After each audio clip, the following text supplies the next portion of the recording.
Hi guys, welcome to my YouTube channel. Today we are going to discuss about the how to create the instance or the AWS account. तो as a प्रेरिक्विजिटीज मुझे सबसे पहले अगर मुझे कोई instance create करना है over the AWS तो मुझे सबसे पहले AWS पे अकाउंट चाहिए। सिंपल है, आप यूट्यूब पे जाइए, गूगल पे जाने के बाद आप क्या कीजिए, AWS सर्च कीजिए और वहाँ से आप साइन अप करके अपने अकाउंट क्रिएट कर सकते हैं। किसी को कोई प्रॉब्लम होती है तो आप मुझे कमेंट कीजिए, देन मैं आपका सपोर्ट करूँगा अगर आपका अकाउंट क्रिएट नहीं कर पा रहे हैं आप। मेरा अकाउंट रेडी हो गया। रेडी होने के बाद मेरा कुछ इंटरफेस जो दिखेगा, कुछ इस टाइप का इंटरफेस दिखेगा। अगर इस टाइप का इंटरफेस नहीं दिखता तो आप यहाँ पे EC2 सर्च कर लीजिए, देन EC2 मशीन्स पे चले जाइए। ये मशीन बेसिकली किस काम में आ रही है उसके लिए थोड़ा सा मैं आपको बता दूँ कि हम लोगों को प्रैक्टिस करनी है AWS की इन फर्दर वीडियोस इन आगे। तो मैं क्या कर रहा हूँ, सबसे पहले मुझे एक मेरा लोकल विंडो में मेरे पास ये फीचर्स नहीं था, मुझे प्रैक्टिस करनी नहीं थी इवन उस पे। मैं चाहता तो इन्वायरमेंट वहाँ पर भी बना सकता था, लेकिन मैं चाह रहा था कि मैं अपना एक डेडिकेटेड इन्वायरमेंट बनाऊँ अपना लिनक्स प्रैक्टिस के लिए। तो मैंने क्या किया, AWS पे अपना एक अकाउंट बना लिया। AWS पे अकाउंट बनाने के बाद मुझे कुछ वर्चुअल मशीन मिलती है यहाँ पे, जहाँ पे मैं अपनी लिनक्स की प्रैक्टिस करूँगा, आगे डोकर कुबरनेटिस की प्रैक्टिस करूँगा, क्लस्टर बनाऊँगा। वो सारी चीज़ें हम लोग वन बाय वन डिस्कस करेंगे।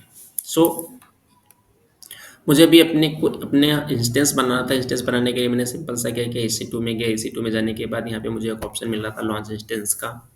लॉन्च इंस्टेंस में आया, यहाँ पे मुझे मेरी VM का नाम, मेरा मशीन का नाम देना था, मेरा वर्चुअल मशीन का नाम देना था। मैंने मेरी पहली मशीन थी तो मैंने लिख दिया माई फर्स्ट VM।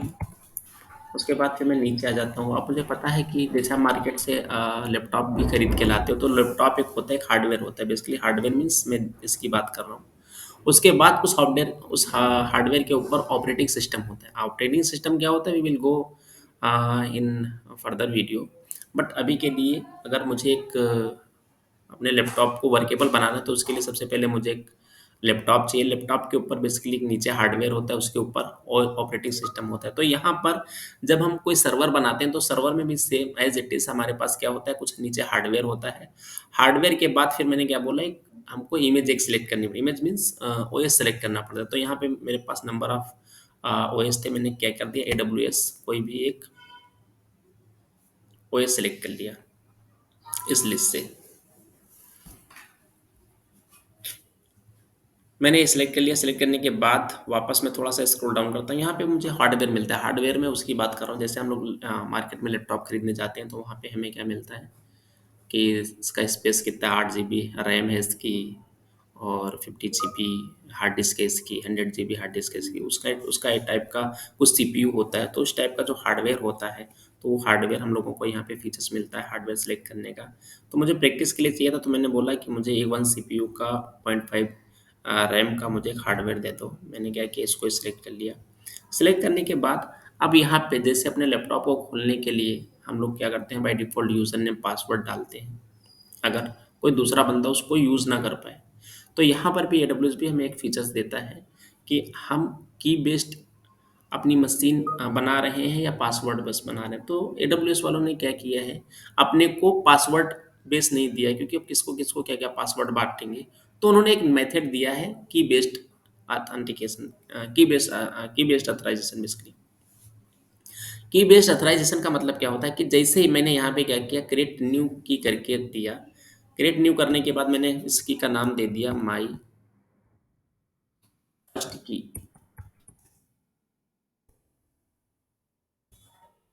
माई की मैंने किया, जैसे किया और हिट एंटर किया नीचे आके थोड़ा सा।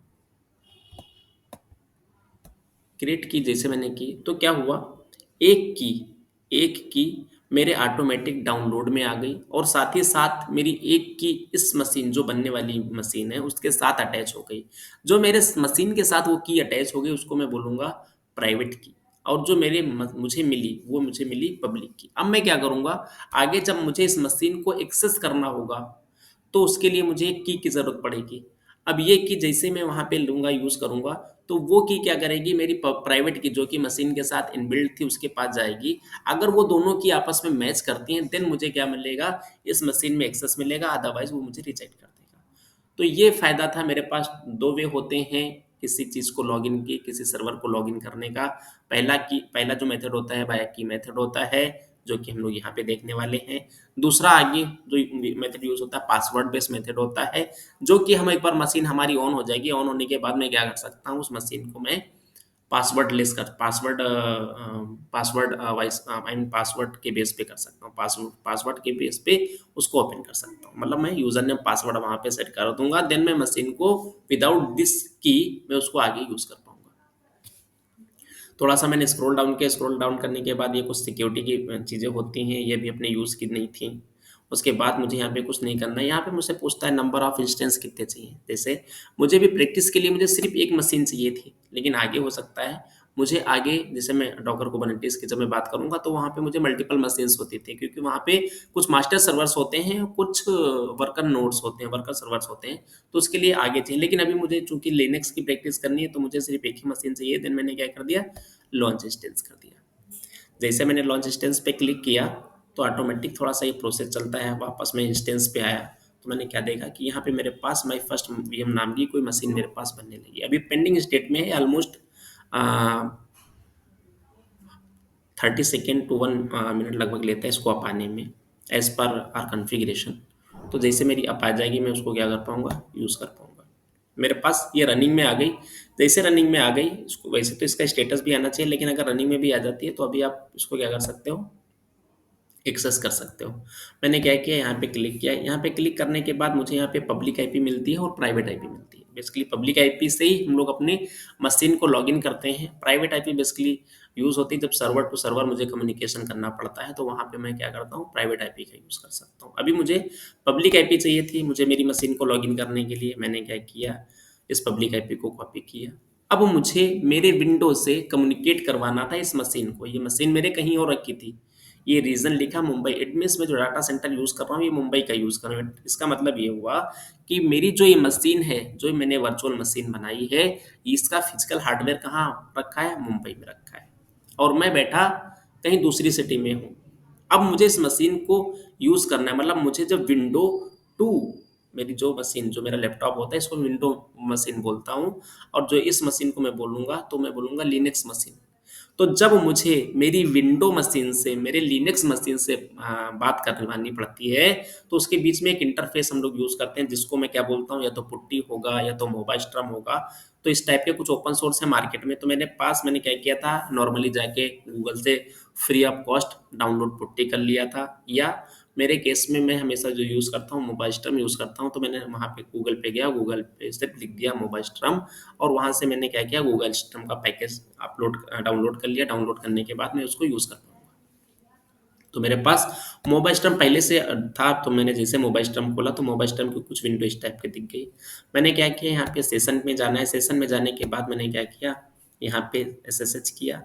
एसएसएच के बाद मैंने क्या किया, यहाँ पे वो आईपी पेस्ट कर दी, जो मेरी कौन-सी आईपी थी, जो मेरी वीएम की आईपी थी। उसके बाद स्पेसिफाई यूज़र में जाना है, तो मुझे पता था जब मैं अमेज़न की इमेज लूँगा, तो उसके लिए जो बाय डिफ़ॉल्ट नेम होता है, वो होता है EC2 यूज़र।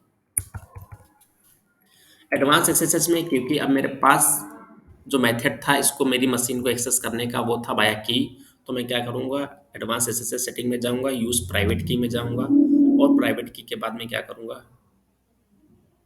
मेरी की थी, मैंने क्या किया, इस की को लोड किया, देन मैंने क्या कर दिया, ओके कर दिया। ओके करने के बाद अब ये मेरी प्राइवेट की और मेरी पब्लिक की, जो कि इनबिल्ट थी किसके साथ, मेरी मशीन के साथ, जैसे उसने आपस में मैच किया, अगर दोनों की मैच है, तो ऑटोमेटिक उसने मुझे क्या दे दिया, इस मशीन में एक्सेस दे दिया। सबसे पहले जो मेरी मशीन इस टाइप की खुलती है, वो खुलती है मेरी Linux machine, I mean normal user में खोलता हूँ। आगे मैं देखूंगा लिनक्स का, जब मैं वीडियो अपलोड करूंगा, तो मैं बताऊंगा कि इसको बाद में क्या करता हूँ, मेरे लिनक्स में कितने टाइप के यूज़र्स होते हैं, कमांड क्या क्या होते हैं, कुछ और भी बेसिक चीज़ें we will discuss further. So thank you so much for watching this video.